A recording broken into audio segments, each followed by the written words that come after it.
All right, everybody, welcome back to another episode of the What If podcast powered by Intent Fit. I am your host, Quentin. Finally was able to get my brother on our last podcast, and I can't tell you how much fun I had on it. That is episode 5. I just had to call that out because I think I'm going to make a more considered effort to get guests on the pod. I just really enjoyed that ebb and flow of our conversation. So if I can't get him on regularly, I'll find some other people to bring on. But really enjoyed it. If you haven't listened to it, go check it out. Now, as for today's conversation, I am super stoked to cover this topic. I actually came across it a few years ago, and although it was interesting at the time, I didn't really spend a lot of energy learning about it. And then it got brought up in conversation a couple of weeks ago, and I thought, oh, that would be perfect to bring to my audience and share a little bit about. So we're going to jump into it. But before we do, I want to caveat by saying there's a little bit of a plot twist towards the end. So stick with me and you'll know exactly what I'm referring to. So, what if I told you that there is a secret to living to 100 years old? And it has nothing to do with modern medicine or a strict regimen of supplements or a trendy exercise routine. There are regions across the globe that have the highest concentration of centenarians. Now, these individuals aren't just hanging on by a thread, but rather they're living lives that are vibrant, purposeful, and full of activity. Now, researchers have been studying these regions for the last couple of decades, and they have dubbed them to be blue zones.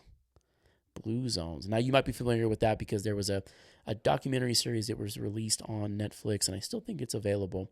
It's called Blue Zones. Essentially, researchers and scientists went to these areas of the world to try and uncover what exactly these individuals or these people or these cultures were doing that led to such a long lifespan and such a high quality of life. They looked at their genetics, their diet, they looked at their activity levels.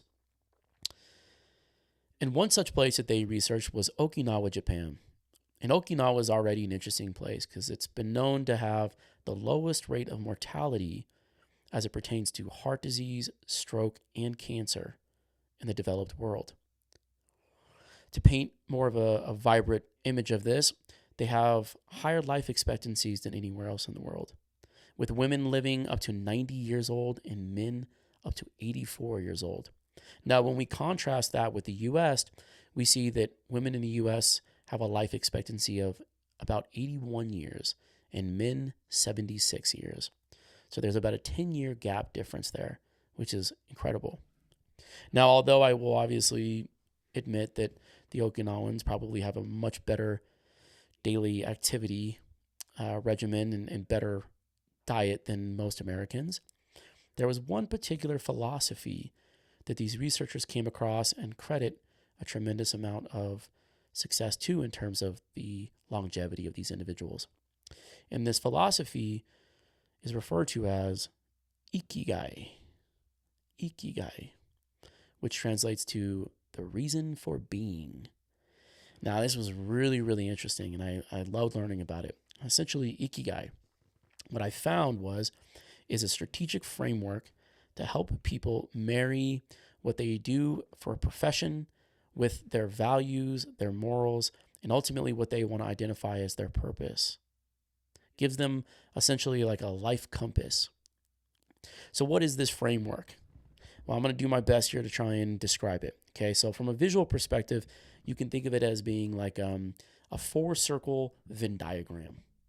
Okay, there's 4 circles, and each circle represents a core element that people should think about in terms of how they want to live their lives, okay, or activities that they want to implement. Now, when these 4 circles intersect, that's when you reach ultimate balance and harmony in your life, and you've reached Ikigai. So let's go into the core elements. So the first element is going to be doing something that you love. Doing something that you love. So this is anything that gives you energy or joy, something that's effortless to you. It could be exercising. It could be walking in nature. It could be writing. It could be painting, anything creative, but something that you love to do. The second element is doing something that you're good at, something that you're better at doing than most people, right? This could be a skill that you've developed over time or something that you were born with. It could be something like coaching, or could be something like playing an instrument, maybe creating content, something that you're good at. The third element is something that the world needs. Now, this is unique to you and your values and where you are in your life, but doing something that you think the world needs more of. This could be something centered around mental health, or maybe it's child advocacy, maybe it's something that pertains to environmental sustainability, fitness education, but something that you believe the world needs. And then the last one is doing something that you can ultimately be rewarded for, tangible or intangible. I tend to think about this from a monetary perspective, but you can also think of it as personal growth or freedom or access to something. Okay, but something that you can ultimately be rewarded for. You're building a positive feedback loop. Now, Ikigai is very personal to every individual. It's going to be much different based on your values and your principles and what you find to be enjoyable. So yeah, just keep that in mind. Now, there are 4 distinct questions that I came across that tend to help people understand how to identify their Ikigai. And we're going to go into them right now. Okay, the first question is, what do you love and you're good at? So what do you love and what are you good at? Where do those 2 core elements intersect? And this is going to be labeled your passion. This is going to be something where it's going to be very easy for you to get up in the morning and execute. This is where you find your flow, the flow zone, essentially. Okay? Your passion. The next question is, what do you love to do and that the world needs? What do you love to do and that the world needs? This is going to be your mission. This is what's going to be this is going to be at the core or the center of the goal that you put in front of yourself. It's going to drive you to try and accomplish and achieve something. The third one is, what are you good at and ultimately can be rewarded for? Now, this one's an easy one, I think, for most people because this is more or less our profession. For me, it was sales, right? I was good at sales, so I got a sales job. That sales job paid me good money. That was my reward. Okay, but something that you're good at and you can be rewarded for. And then the last one is going to be what rewards you, but what the world needs. And this is going to be your vocation. It's the service impact zone where you're solving a problem that people care about and that you gain something that sustains your ability to keep going. So I really love this concept of Ikigai, and I love this framework because it kind of puts things into perspective for the majority of us in terms of what is it that is ultimately going to bring us fulfillment that we can do long term. I can certainly say to myself, like, that is why I quit my job, is that I was completely out of balance with one of these elements. I just didn't think I was doing something that added any value to anybody else's life. I was really just doing it because it paid good money and because I was good at it. But it didn't get me out of bed. I wasn't excited to do it. There were a lot of days where I woke up and I didn't necessarily feel resentment for the fact that I was working for this company or participating in selling this particular software or service, but I just didn't care about it. I had no passion for it. I think the beautiful thing about this framework and about today's society is it's easier and easier for people to be able to find their version of Ikigai, because being able to do what you love is easier than ever to be able to monetize, right? If you think about the emergence of social media, I can't tell you how many people I come across that are painters that show you the process in which they paint, and they come up with these magnificent works of art, and now they're making a ton of money doing it. That's incredible. And you can apply that for almost anything, right? People who restore cars, that's another one. People who cook. I mean, individuals who are literally just making entertaining content. Those people are doing something that they love. Hopefully they believe that it's bringing purpose to the world or meaning to the world. And they're also getting paid for it. So I just want to pause and say, I think today more than ever, this is a very realistic framework for any and everybody who's listening to be able to apply to. And I don't mean to get too preachy here, but I think that's pretty evident. Now, as beautiful and as fantastic and wonderful and incredible as that framework is, here's the plot twist. That has absolutely nothing to do with the true meaning of Ikigai. This is hilarious to me. Ikigai was not a success formula. Okay, that Venn diagram that I just articulated has absolutely no roots in Japanese culture. Doesn't even sound Japanese.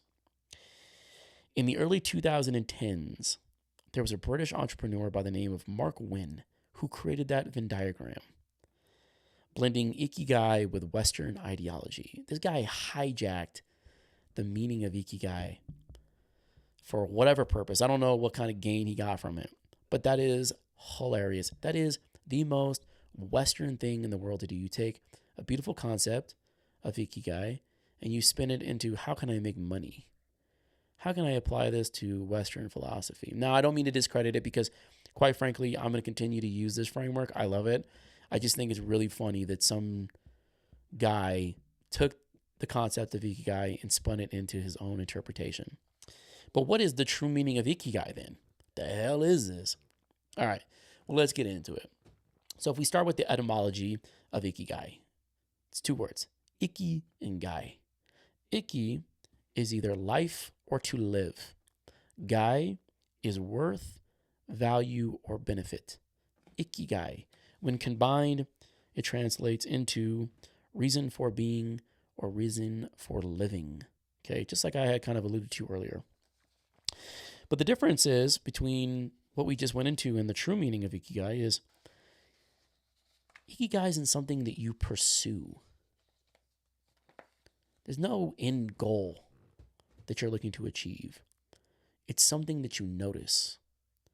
It's something that you recognize in the present moment. Ikigai can be found in your morning cup of coffee. It can be the sun rising. It could be the clouds in the sky. It could be spending time with your friends and your family. You don't necessarily need to start your job or have a job in order to reach Ikigai in the true sense. Sometimes your job funds Ikigai, and sometimes Ikigai is your job. But if it's neither, that doesn't necessarily matter. Now, there was a guy by the name of Mogi who was a Japanese neuroscientist, and he wrote a book called The Little Book of Ikigai. And he has 5 distinct pillars of the true meaning. And we're going to get into that right now. So the first pillar is starting small. And what I believe he meant by that is noticing details in certain things. So if you're having a cup of coffee, noticing the aroma of that coffee, noticing the steam rising from the coffee and appreciating that. Another way to think about this is there's beauty in routine, right? And the best analogy I have for the routine idea is, I don't know if you guys have noticed or come across these videos of people who brew coffee, but there's this very, very eloquent and beautiful series of steps that I've encountered where you take the beans and you grind them and then you put them in this little metal cup and then you pack it down very gently. Sometimes that pack has like a cool design on it or something. And then you go to your espresso machine, you click it in, you set it, and then you watch it drip out in this beautiful brown amber color. That is a routine that can maybe seem monotonous, but in the traditional sense of Ikigai, it's appreciating that routine, taking your time, and each step has its own beauty. The next one is releasing yourself, letting go of your ego, letting go of expectations, right? Nothing in life is perfect. And if you expect perfection, then you're just chasing validation.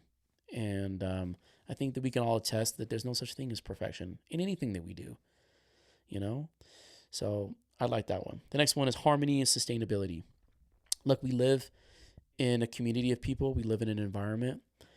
And when we try to push back against that, that is not any sort of sense of harmony. That just creates friction. So being able to just go with the flow, appreciate how things operate, how things work, even if it's sitting in traffic, being able to understand and appreciate the fact that people are all working together to get to their end destination, right? But being in harmony with whatever environment that you're constantly inundated with. The fourth one is enjoying the little things. Enjoying the little things. This is probably at the core essence of Ikigai as far as I've been able to interpret. But really trying to appreciate things that maybe go unseen or unappreciated most of the time. That's how I would interpret it. The last one is being in the here and now.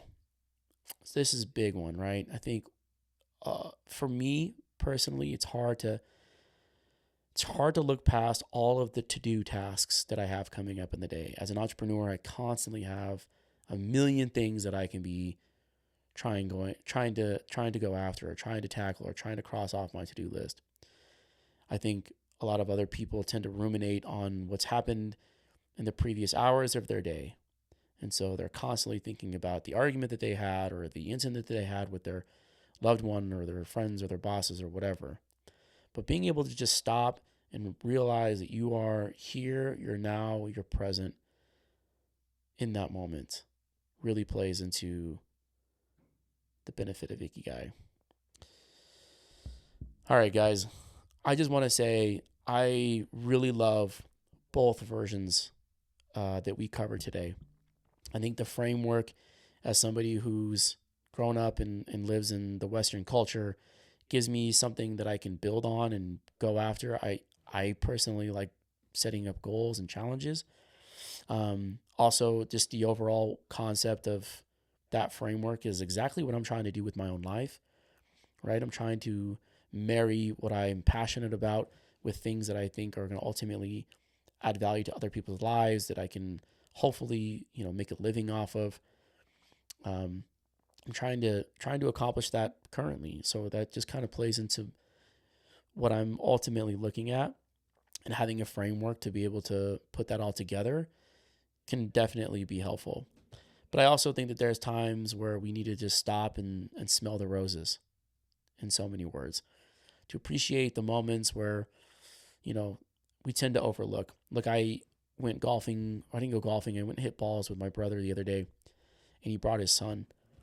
As much as I love golf, and as much as Lord knows I need to practice, I didn't care one iota about hitting golf balls. My entire focus and attention was on my nephew. He is the greatest sense of joy that I have in my life, and I absolutely loved every minute I had with him. So I think that there's that balance that we can all incorporate, and I would recommend looking into the framework, as well as looking into the little book of Ikigai that I mentioned earlier, and try and balance the two together. So I think today was a quick one. I'll have to look at the timestamp. I just was kind of going through what I had on the paper, but this was hopefully a very valuable conversation for everybody. And I'm looking forward to the next one. I kind of already know what I want the next topic to be. So looking forward to it. If you guys have any feedback, as always, please leave your comments below. Please like and subscribe. And looking forward to seeing you guys again. All right. Take care, everybody.